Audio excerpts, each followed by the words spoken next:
You swear or affirm to tell the truth, the whole truth, and nothing but the truth. Absolutely. Take the stand. He was even able to keep a straight face when he told the judge that he would tell the truth.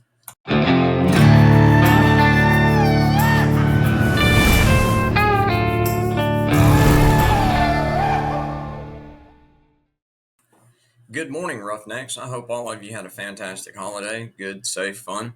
And today we are going to look at a re-edited version. In other words, a shortened version of the hearing, probation revocation hearing that Dumbwaiter is going back to court tomorrow to learn his fate. Regardless of that, you are going to watch him commit perjury, which is a felony. And he's going to do it several times in this video. In fact, we're going to go straight to him testifying. Enjoy. On November 12, 1998, the defendant's court costs were paid in full.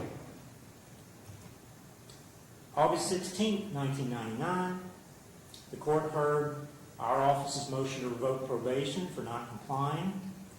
Notice had been sent to 35 Chester Lane, Brandenburg, Kentucky, an address which the defendant acknowledges in one of his motions to dismiss was the address on his driver's license. So that was an accurate address for him. Oh, would you look at that? He got caught lying again.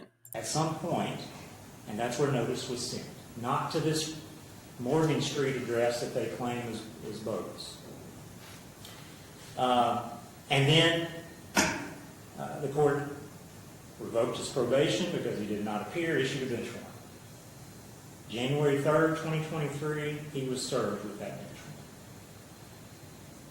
warrant. And Judge, he apparently claims that an imposter was the one charged in that case, and that just does not make sense. And why not? Why does that not make sense? Your Honor knows you've been doing this a long time. It's not rare for somebody to lie about their identity to the police. That happens. Very often, the ones that get away with it are family members, often siblings, who know enough identifying information to seem credible. But in all those cases that I've ever seen, and I would guess that the court has seen, what happens after that arrest or citation? Imposters do not come back to court, Your Honor, at all, let alone multiple times, as was done in this case. Imposters do not hire private attorneys to appear with them in court. Imposters do not come to an appointment with CAPS on a separate date to sign the CAPS paperwork, as was done in this case. Imposters do not pay court costs at a later date, as was done in this case. But Judge, the most clear positive evidence we have are the matching signatures. Referring again to Mr. Ryder's letter to the court from back in January, or motion to dismiss, he references being in jail in Meade County. And Your Honor, I've reviewed the court. Yeah, you heard that correct. Dumbwaiter, even though you all know that he didn't get arrested in Meade County until April of 1999. This happened in 1998. So unless he got Doc Brown to fire up the DeLorean, there's no way that he could have had that as an alibi. That, in addition to copies of the cases submitted as exhibits, I only see one case in all of those where he was in jail, and that was in the 1999 Assault 4 case. And there are two signatures in that case. There are two signatures in the 1998 traffic case. And there are two signatures in the Hardin County 98 possession marijuana case. Your Honor, you don't have to be a meteorologist to know it's raining outside. And you don't have to be a handwriting expert to know the same person signed every one of those. That's the positive evidence. I acknowledge there is no photo because he wasn't arrested. There was no jail photo.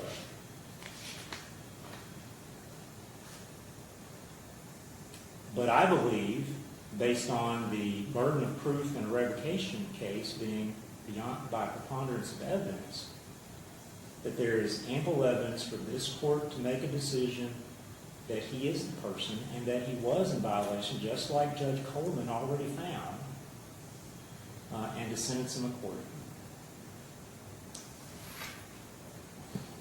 Thank you, Mr. Moore. Mr. Clay, you wish to put on your case? Yes, sir. We want to call the defendant. Very well. Before we do that, as a matter of housekeeping, your motion at this juncture, given the standard of proof requires overruled, Mr. Clay, so we can put on your case in chief now. If you would, you may call your witness. Yes, sir. Mr. Ryder, step to the podium if you would, sir. I think we got all this stuff. Good afternoon to you. Good If you would, sir, come straight to us. Raise your right hand. You swear or affirm to tell the truth, the whole truth, and nothing but the truth. Absolutely. Take the stand, sir. Watch the step as you come around. As you testify, you testify under oath. Speak to the microphone very clearly. Mr. Clay, you have the witness. Would you state your name for the record, please? Yes, sir. It's Christopher Ryder. May I approach the witness, Your Honor? You may, sir. I want to show you a document here that has been prepared by the court and ask you to tell the court about that document and your explanation for that. Show the court what it is. Yeah. Yes, sir. The way I know this was when I learned of this case existing, this was the copy of the little envelope that they put the old record in that I got here from the clerk. And all the information that was crossed out was not information that pertained to me at all. And I updated the clerk with my current address, I told her the address that I actually had back then, and had her spell my name right. And that's why it's got. What was the name that was on there? Ritter, R-E-I-T-T-R. Is that your name? No, sir. Well, with his level of education, it's a wonder that he can even spell or read his own damn name. What address was on there? 137 Morgan Street, Lot 2461, Radcliffe, Kentucky, 40160. Was that your address? I'd never heard of that address in my life, sir. You heard this officer testify, this former Radcliffe police officer testify about a run he made to a residence. Do you know anything about that run? I wouldn't know anything about that run other than what I've seen in these documents after doing. Did you hear his testimony that involved a welfare check of a juvenile? Yes, sir. Do you have any children? No, sir. Did you have any children living with you in 1998? Not at all, sir. Did this officer come into where you were living on that night? No, sir. And this is something I believe it's already in the record. That's a citation that indicates that the check was for a minor. Mm-hmm. Is that correct? Yes, sir. Now, here's another document. This is already in the record, Your Honor, the citation. Here's another document that's a warrant. Do you recognize that document? It's a warrant of arrest. No, sir. Other than after the case, I do have it existing and be getting records. Whose name is listed on that warrant? It's spelled incorrect, so it's spelled R-E-I-T-T-R, Christopher L. Is that your name? No, sir. What's the address listed on that warrant? 137 Morgan Street, Lot 2461, Radcliffe, Kentucky. Have you ever lived there on that address? No, sir. I lived in Indiana. That is a lie. You just perjured yourself. The next document is an affidavit for violation of probation. And I think you heard that former probation officer testify about that. Mm-hmm. That was mailed out. Was that mailed to your address? No, sir. What address is that listed on there? 35 Chester Lane, Brandenburg, Kentucky. Did you ever live there? I did live at that address a year after all of this. Did you live there in So you're telling us that a year after the imposter got arrested using your ID, that you moved in to the address the imposter used before you lived there? Really? 1998 No, sir. or 1999? At the middle of 1999, I lived there for 2 months. Okay, did you receive that notice? No, sir. This is a release from custody. I don't know that we need to put that in there. This was just recent. You were released from custody in 2023 when you were arrested. You were arrested in January of this year, is that right? That's correct, sir. And that's a release from custody? That's what I believe it to be. And let me show you this document right here. What is this document attached to that release from custody?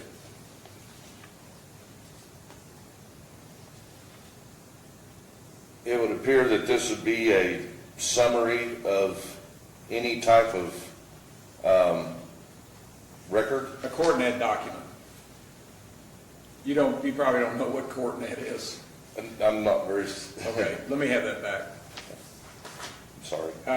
This is a notice and motion to revoke probation that was dated August the 4th, 1999. What address was that sent to?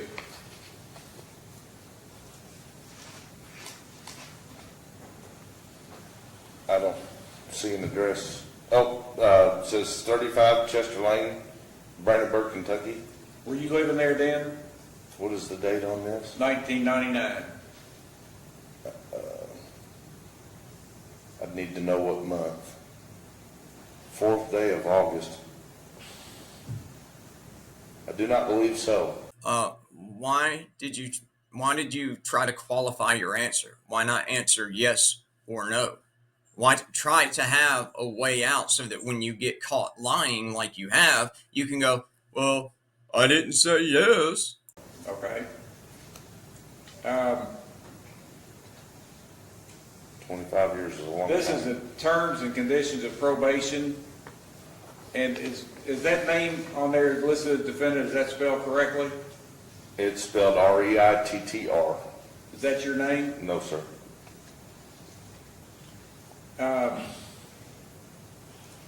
This is apparently the arrest slip from this year from KSP. Here's a criminal summons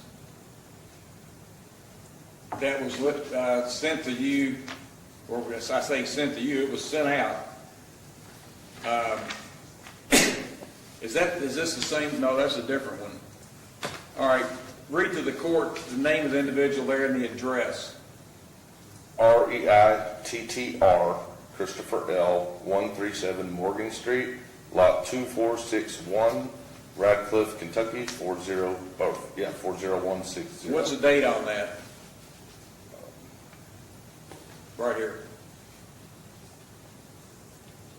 I'm sorry, my eyes are getting bad as I get over here. Stop abusing Suboxone. September 14th, 1998 at 9 a.m. Okay. And here's another warrant of arrest. How's the defendant's name spelled on that? R-E-I-T-T-R, Christopher L., And the address? 137 Morgan Street, Lot 2461, Radcliffe, Kentucky. What's the date on that? August 16th, 1999. There is another criminal summons here. And again, I don't want to belabor the point, but is that your name on there? It's not spelled the same as my name. What's the address? 137 Morgan Street, Lot 2461, Radcliffe, Kentucky. Now, those signatures that have been tendered by the prosecution, are those your signatures? No, sir.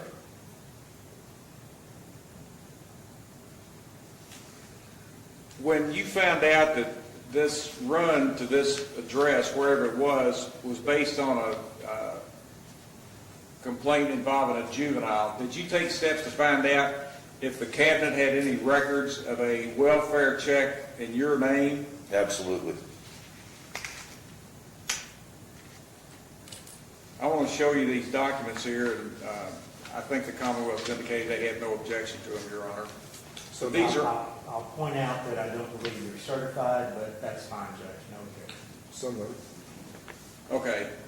Just tell the court what you did and what response you received for the Cabinet for Health Services. Well, I went to Kentucky's Department of Child Services and Family Services to see if there was any records that might indicate anything about this case. So I asked for all records that might have involved my name, my social security number, anything that there was about me, including the person that I dated from that long ago. And they responded with this. Well, they responded with that there were no records available because there were none. So then I asked if they would, verify that, and they sent this to me in an email, and it's saying that they ran everything, my name, the girl that I dated back then's name. You mean your victim? The woman that while you are on probation for this charge, that you beat up and put a gun to her head the night before Easter 1999? Is that the girl you're referring to?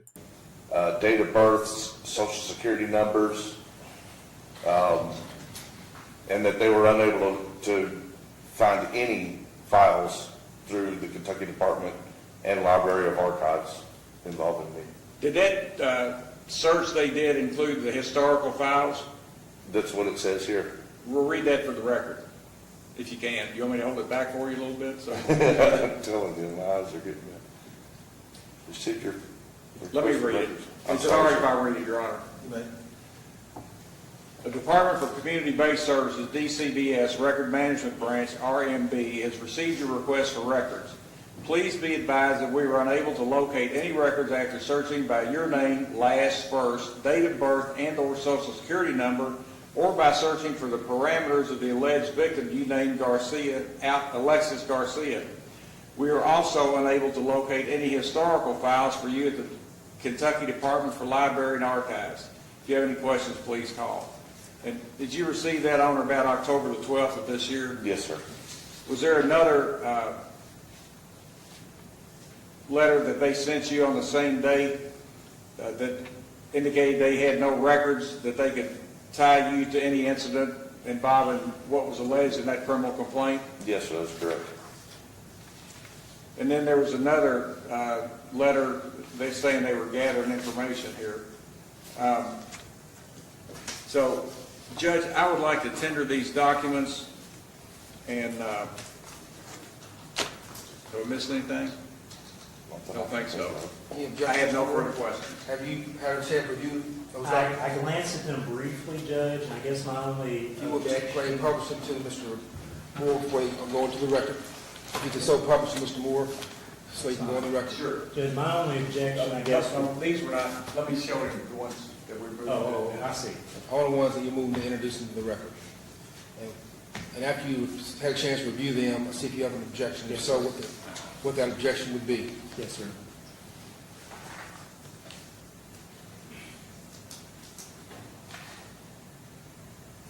Of course, I think most of this is already in the court file, but as to these cabinet letters, I guess my only objection would be relevance, because there's not been any allegation or assertion that there was cabinet involvement that day.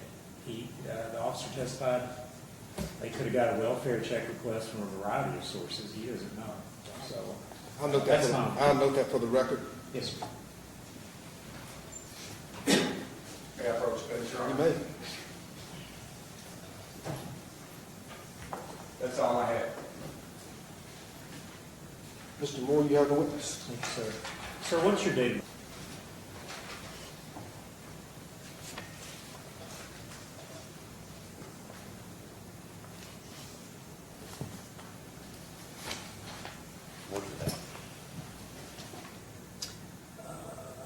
Oh, there's, Here.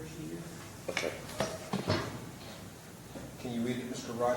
Yes, I'm sorry, I'm just getting a little. I see you looking back down at it. 1760147471 407216623. Those are correct. Thank you. I think Mr. Clay asked you about this terms and conditions of probation, asking you about the misspelling of your name at the top. This signature, that's spelled correctly, isn't it? You're asking if it's spelled correctly? Yes, sir. Yes. Thank you. Congratulations. You just verified the prosecution's case.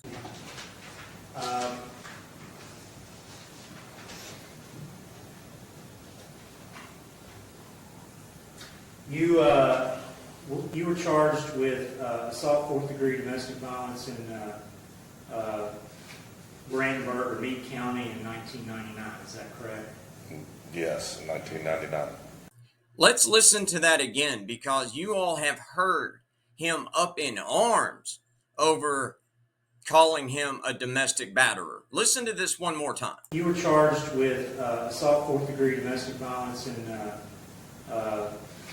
Brandenburg or Meade County in 1999. Is that correct? Yes, in 1999.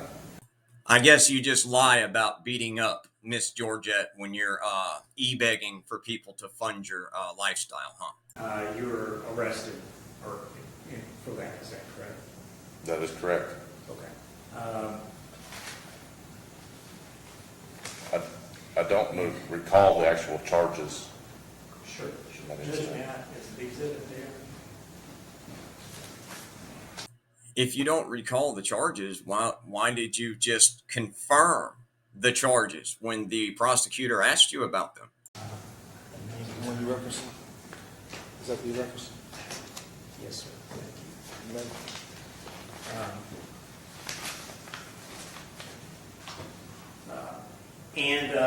Let's see, you were released from jail on a $1,000 cash bond, is that right? That is incorrect. That is not correct.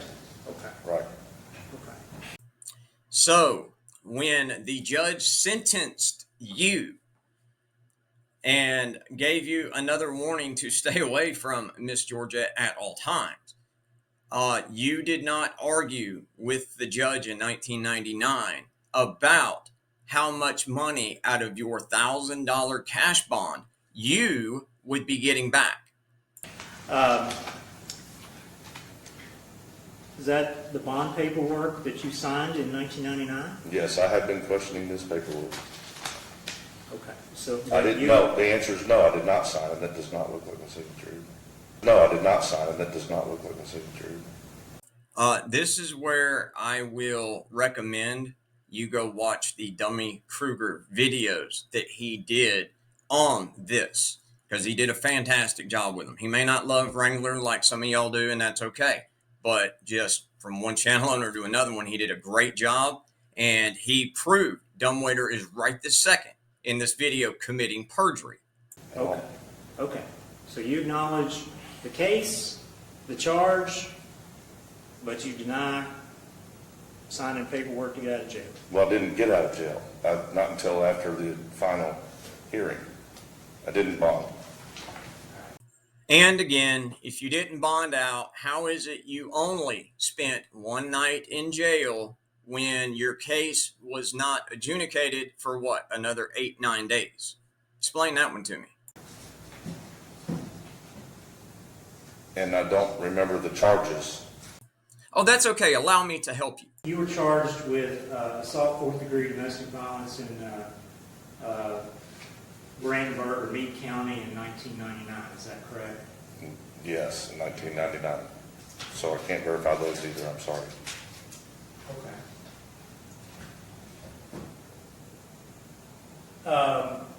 Do you remember you were charged with some type of assault charge? I don't remember the charges. At all? I don't remember what they were on the case. You were charged with assault, fourth-degree domestic violence in... I do not remember the charges. You know you were arrested. Yes, that's true. But you don't know what the charge was. I don't remember the charges. I really don't. Okay. You were charged with assault, fourth-degree domestic violence in... well, if the record suggests it was assault, do you dispute that? No, I wouldn't dispute that it could have been. Okay. You mentioned a girlfriend at the time. What was her name? Georgette Garcia. Okay. So, if the document says bail posted $1,000 500 feet away from Georgette Garcia, does that ring a bell? Does that sound like the case you're involved with? You're asking me if that's what's on the document? That's what's on the document. I'm asking you, does that ring a bell? I'm sorry, I'm misunderstanding the question. Yes, that's what this says. Okay.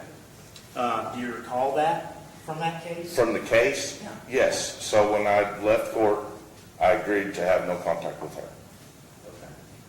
Okay. But you do not believe you came back to court on a couple of weeks later or 9 days later? Sir, I was already in the jail and came out from the jail to that court date. No, you didn't. You were bailed out.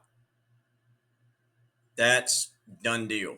You did not come from jail to that hearing. You didn't violate that restraining order you just mentioned until after the case was adjudicated. All right. Is that what the video shows? We're waiting on the video to come back. I'm sorry, Judge, I took this. That is what the video will show. Wrong, wrong, wrong, wrong. Wrong, wrong, wrong, wrong. No, another lie under oath. The video showed you walk in to court unshackled, on your own power, and it showed you leaving the court the same way. All being charged with careless driving, suspended operator's license, and no insurance in Meade County, I think in Muldraw, August 13th, 1998. I can only remember being pulled over in Muldraw around that approximate time Okay, I don't know if because it's... I had a CDL at the time. Another act of perjury. Dumbwaiter, you never had a commercial driver's license. You, at one point for 6 months, had a CDL permit allowing you, with under proper supervision, to train on the job. You never took the physical, you never took the written, you never took the practical test to obtain your Class A or Class B. You never possessed a CDL. So why did you just commit a felony? And I had to do some stuff to make sure it didn't affect my CDL abilities. Okay, okay. But do you recall this case? Well, I've just answered because I don't recall 20-some years ago. Okay. I remember being pulled over in Muldraw. Sure. 20-some years ago, and I don't remember exactly what it was for. Okay, all right. I actually thought it was speeding.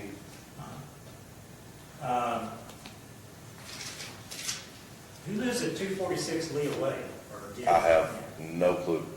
Okay. I went to that address after I realized this case existed, and I was told by the manager and owner of the trailer park that the buildings, the trailers that are on it, don't go past 205.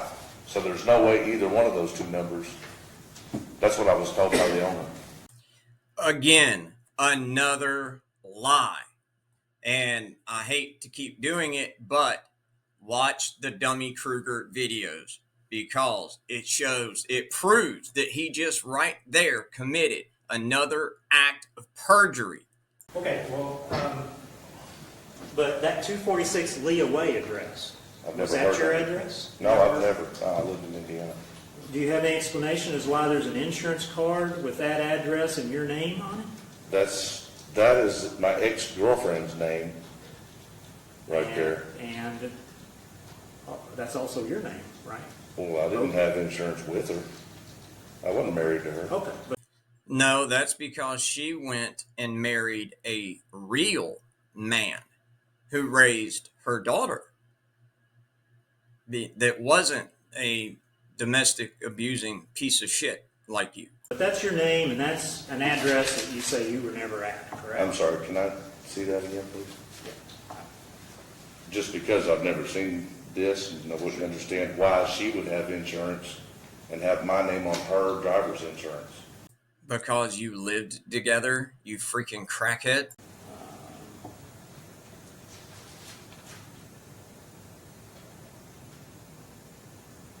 You remember being required to show proof of insurance to the court To the court?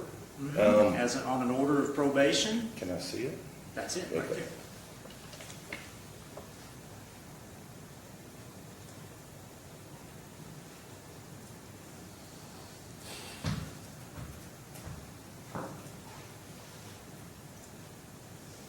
No, I do not remember this at all. Okay. And you deny that's your signature, is that right? It's not, doesn't look anything like my signature. Sorry.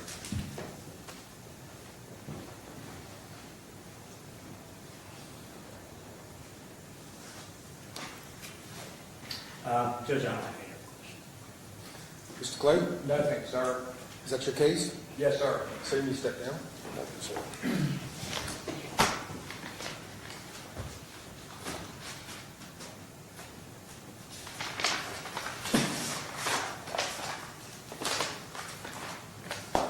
And that, boys and girls, is Dumbwaiter committing about half a dozen counts of perjury, doing I'm a fat ass, bald headed son of a bitch waddle of shame, because the prosecutor not only handed him his ass on that witness stand, he proved Dumbwaiter has committed God knows how many felonies in what he has turned over to the court and the claims that he has made to the court while under oath. And that is what he is looking at now. Now, tomorrow, boys and girls, he is going to learn his fate in Hardin County for the probation that he violated over a quarter of a century ago, when he absconded and just fled the state of Kentucky without permission, by the way, which he was required to get. And we'll see what happens. But regardless of tomorrow, the Commonwealth of Kentucky, Hardin County, has several felony cases of perjury that it can take to the grand jury to further indict this piece of shit. Anyway, guys, it's Wrangler. I'm out of here. I love y'all. Have a good one.